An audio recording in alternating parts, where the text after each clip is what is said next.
YouTube, it is I, Karma, coming to you with another edition of our Faction Focus here. It's a little quick battle. As we mentioned earlier, we're going to change the format a little bit. It's not just going to be streams and long videos. It's going to be those as well, interspersed with some single videos. My voice is a little hoarse because it's a Sunday morning. I'm very, very sleepy boy. I cannot sleep anymore. Sleep has been denied to me for years now. I don't know why. I only sleep 6 hours for whatever reason. If somebody knows how to sleep more than 6 hours, give me the cheat codes, because I'm dying here slowly, day by day. And as with that booming bit of optimism, let's get into the game here. So it is Chaos Faction Focus, of course. And today we're going to focus a little bit on Archaon. And I think the one matchup where he's actually decent is against the Norskins. So I still think that Sarthrel, as I've mentioned a million times, I say it all the time, I'm a broken record here, Sarthrel is the best lord. For me, personally. I believe that, bar none. I think he might actually be the best lord in the game, all things considered. Or at least certainly in the conversation. But Archaon actually can do some work in this matchup, and it's because he does do fire damage. Or he doesn't do fire damage, sorry. He can apply fire damage with the Flaming Sword of Ruin. He increases Flaming Weakness, which is good against Throg. And he's not a bad combatant, so even if he brings in Wolfric, I mean, 78 melee attack and 60 melee defense makes him an absolute powerhouse. At 50 to 100 health, that's very, very high. I mean, he is no pushover, at least on paper. He never quite performs as good as his stats show, but with 97 charge bonus, 571 weapon strength, not armor piercing, but still a good bit of damage. I mean, he is still a monster, at least on paper. Again, rarely performs as good as his stats would dictate that he do, if that makes sense. But yeah. He does have a place in this matchup specifically. Meanwhile, I brought like a little bit more of an experimental build. I wanted to go pretty elite because I was going, pretty wide before. So I brought one chosen halberd, one regular halberd, the demon spew, who I think are just fantastic in every matchup, just for those negative buffs, and of course they'll do well against berserkers. A couple of chaos warriors with great weapons in case they brought either Marauder champions or berserkers. They'll do well against both. A couple of Marauder horsemen. Just to poke down some of their bigger units, some of their larger units. Of course, the Summoners of Rage, who are universally almost a good pick in every matchup. I don't know any matchup where I wouldn't want to bring them. Maybe against Wood Elves, pardon me. But even then, they're quite fast at 64. So, I mean, just as fast as these guys, certainly. 66. So, I mean, it's not really much of a difference. And they have that anti-large, so they can do better against Wildwood Riders. So, I don't know. I think the Summoners of Rage are almost, in almost every matchup you want to bring them, I would say. And then here's a unit that you almost never want to bring, which is the Swords of Chaos. So just focus on them briefly here. We'll pause because they do look pretty cool.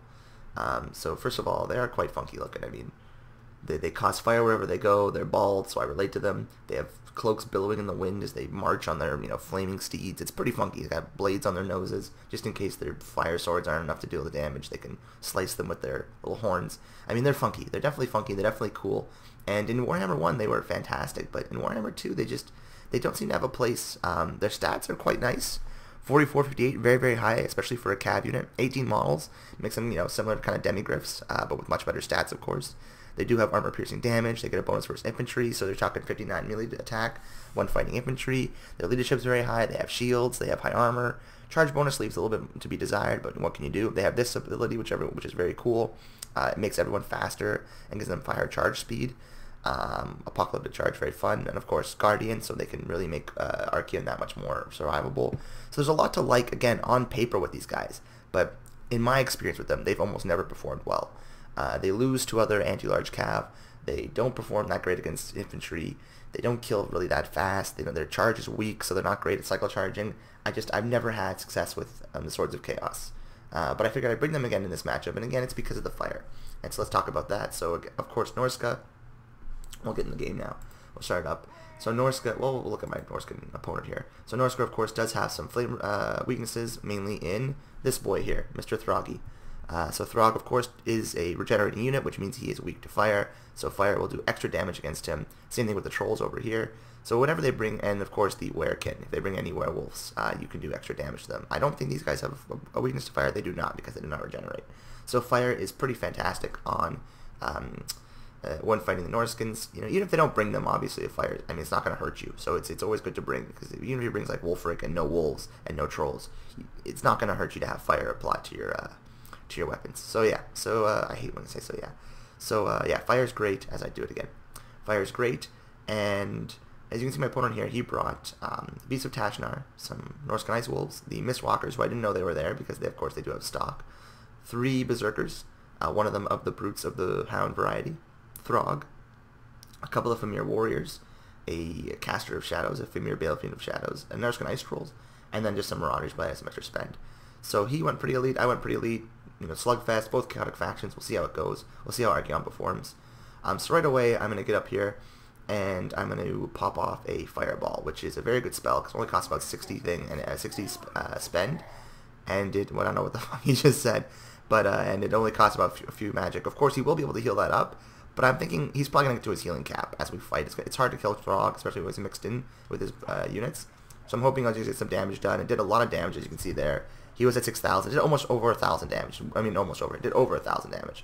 So, yeah, it's a good little move there to just get a nice hit on him. I'm going to pop this so everyone gets fire. They are doing crazy good damage to the Demon's View, but I'm going to send Archaon in there, try and hit him. I'm going to get a nice flaming burning head. He's going to try and get around here and hit my Marauder Horseman, but I'm going to have these guys come in and intercept them. The flaming head is going to go right down the line and do not as great damage as I thought. I think I should have overcasted it. I undercast it there and did more damage to my guys, it looked like. We are throwing in axes. Over here we caught his wolves. We're going to get these wolves with our other calves. So we've basically been able to fend off his skirmishers. But and we are kicking Throg's ass because we are doing fire damage. And of course, Archaon's at 658, 78. You know, he's going to hit him every time basically. His stats are just so much better, but Throg will be able to heal that up. Meanwhile, he has broken through the Demon's View rather easily. He's Chosen. I don't know what's killing them so quickly, but they are just getting fucked. I mean, they were also super disappointing. Maybe they were enfeebling foed, I have no idea, but they were just, I mean, they're fighting Famir Warriors and Berserkers. They should destroy both of these units with ease, but instead they're getting pretty beat up pretty easily. And as you can see, the tide has turned very quickly against Archaon over here. Between the Famir Balefiend's Armor Sundering ability and Throg's anti-large, Archaon's been put down, and of course Throg will heal and Archaon will not. So at this point, it's not looking great for me. My infantry line crumbled pretty quickly. His Mistwalkers are still okay. I have the Swords of Chaos, and you're just trying to hold the line. And they're fighting things they don't want to fight. I'm going to try and pull them out, but they're going to, and then move these halberds back in as my opponent tries to charge them down. Archaon over here is caught by the wolves, but you know, that's a fight he can definitely handle. We are going to cast, what's this going down here? I don't know what's coming down here, but, Summoners of Rage, that's their Chain Lightning, just do some damage on their units. And unfortunately, I would like to hit the Brutes of the Hound, or the Marauders rather, but it just sort of, it does move back in there, so that's pretty good. We charge back in with the Swords of Chaos, who do fire damage, hoping to get some damage on Throg, but as you can see, they get beaten pretty quick, and even though they have 13 models and quite a bit of health left, they're starting to flee, so not the greatest leadership. As you can see here, it's, I mean, just a really quick overview of the battle right now. It's gone poorly for me. My front line is devastated. My heavy hitters, my Chosen with halberds are, you know, they're in pretty good shape, but they fled. They've left many of their dead over here on the front line. We have one decently healthy unit of Marauder Berserkers, but my opponent, meanwhile, has all his large units. His Mistwalkers, his Famir Warriors, his Norscan Ice Trolls, and more Famir Warriors are all healthy and able to continue fighting. So it's not looking great here. If you look at it just from a pound-for-pound sort of comparison, because Archaon's caught also by these Norscan Ice Wolves. They won't put it away. Base of Tashnar, they're going to go and try and hunt down Archaon. What I do have going for me is a lot of throwing axes with very healthy Marauder Horsemen, and no way for my opponent to catch them other than these Hounds. But I do have, and I still have the Dragon Ogres and the Swords of Chaos to protect them. So I do have the range advantage and the mobility advantage, and my Lord is quite healthy, of course. On the flip side, he has a large advantage, and definitely, if we were to get into a straight-up brawl, he would take me down. So I have to play a little cagier here. Not very chaosy of me, but I do have to definitely be a little more cagey.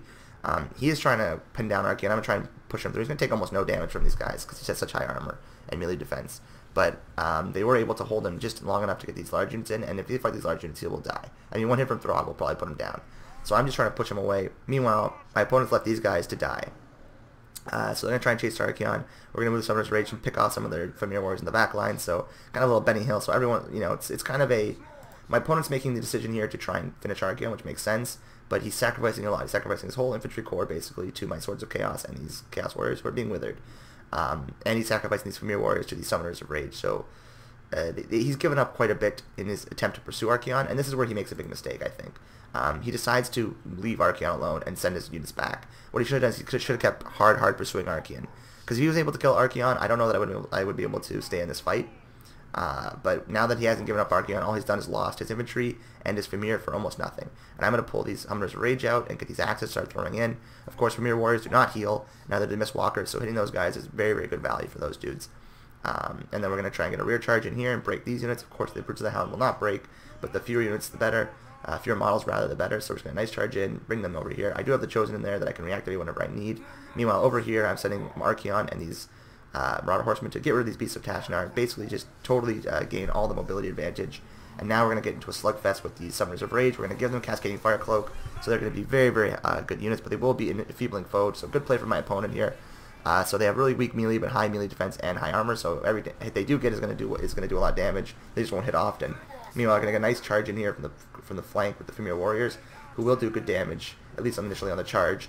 My opponent pops them and makes them the Winter Dew Crown, which is great, makes them all unbreakable, so this fight's just that much harder. We're going to chase out these Ice Trolls. I'm afraid to get Archaon in there, because even though he is, obviously he can hit hard, one hit from Throg will, pretty much put him in the coffin. So we're hoping the Summoners Rage can get most of the work done. I am reactivating my Chosen now. I should have reactivated them earlier. I should have had them in there right away with Summoners Rage. That was a mistake. But yeah, now that we've lost our Summoners Rage, it's not looking great, but a few of his units are down. I'm going to send Archaon over here. And this is really my poorest part of the game, is I was attacking piecemeal. I sent my Summoners of Rage, then I sent my Halberds, then I sent Archaon, and then I sent the Swords of Chaos. I should have just sent them all at the same time in a giant blob. That would have done much better. Or at least tried to kite them a little bit longer. Sorry guys, a little bit of emergency going on outside the streets of Toronto. Who knows what's happening. The emergency here, though, is that Archaon is surrounded by very, very scary units, and a Troll is just pounding on him, and here comes Throg. Big old Throg is going to try and put Archaon. He's trying to charge on who the real Ever Chosen is. He's going to scream at him. He's got the real Winter Crown Tooth. He only has the Crown of Domination. Obviously, one is cooler than the other, because it hangs on a tooth. And he's going at him real hard here. That one hit you saw just absolutely just crushed Archaon. And then we're getting Withered and Feebling Foed. And we've got the Armor Sundering going down from the Famir Balefiends. There's a lot that can help Throg deal with Archaon. But I'm able to pull out with Dorger and use my mobility to my advantage. And this is a huge turning point in the game. So very poetic here, because as it started, so it shall end. We get Archaon coming around here. He's marching around. He's setting fire to wherever he goes, because that's his, Dorger likes to poop fire. Throg is, in pretty good shape. He's healing, but here comes a nice, sweet, sweet ball of flame that's going to just wreck him and kill him with the axes. And with that, with the death of Throg, that'll be the end, because there's not a whole lot this Famir Balefiend can do. I mean, Chosen have a bonus versus large. We have Archaon. We have all these units left. And the battlefield, everything else is fled for my opponent. So really, it was that fireball. As it started, so it shall end. And that was pretty cool, and I enjoyed that little bit of fireball play. So, fireball, very good spell. As a takeaway, Archaon, bad lord, maybe. I don't want to call him bad. I'd say mediocre. He's a mediocre lord. He's quite expensive. You can rarely bring him for less than 2,400, 2,300. You do get some value out of him. He can be good in the right situation. He's just, pardon me, a little burpy poo right there. Total burp hammer. You compare him to Sartharel, who's the same price. He doesn't get nearly as much value. You compare him to Kolek, who's, again, the same price. Okay, sure, you don't get magic, but you get arguably the best duelist in the game, who can also wreck infantry squads in no time flat. So when you're making consideration, a competitive consideration, playing as Chaos, there's rarely a reason to bring Archaon, other than you want to be flavorful or fun. This matchup is one, again, where he excels more than others. If you expect to fight a lot of physical resist, then his magic attacks will also sort of maybe play into it. But yeah, Sartharel also does magic, so yeah, I don't really see a situation where he would excel compared to the other lords. But he's fun, and he's not unplayable. He's not Grimgor levels of bad. Certainly not. He's definitely a capable lord. He's just not great. And I guess that's our little Archaon folks. Meanwhile, the Swords of Chaos, he's got 66 kills, but I mean, they should have really excelled here. There's not a whole lot on the field. There was no anti-large on my opponent's side other than the Beasts of Tashnar. And they really didn't do all that great. I mean, obviously they're not meant to fight large monsters, but at 1,800 spend, you're getting a cav unit that doesn't have a great charge, can't really kill large entities, isn't super fast, has armor, sure, but doesn't really... I mean, you're going to throw them in against, what, Black Orcs? They'll still lose. I mean, there's not really a reason to bring them, because they don't really excel at killing anything that you need to be killed, if that makes sense. If you're facing a line of Black Orcs, the worst way to fight them would be Swords of Chaos, because the idea is you have to throw them in there and leave them in there, and they're going to take heavy, heavy losses, whereas you can bring, for 300-something less spend, you can bring a Lances and Barding Chaos Knights, and they can devastate Black Orcs on cycle charging, and they're just easier to, they're more, I find them more survivable as well. So that's my review of the Swords of Chaos. I think the Chosen here, they got a Chevron. I feel like they didn't perform that well, but maybe they did a lot of damage to the large units, but I felt like they died pretty quickly. I don't know what killed them. Maybe they're enfeebling foe, who can say. In any case, Humbled Squid, very, very good game to you. It was a fun game. He was a very nice guy. I enjoyed playing this one, and I hope you guys learned a little bit and enjoying our Chaos faction with you guys at Winds Down, and I'll see you around the bend.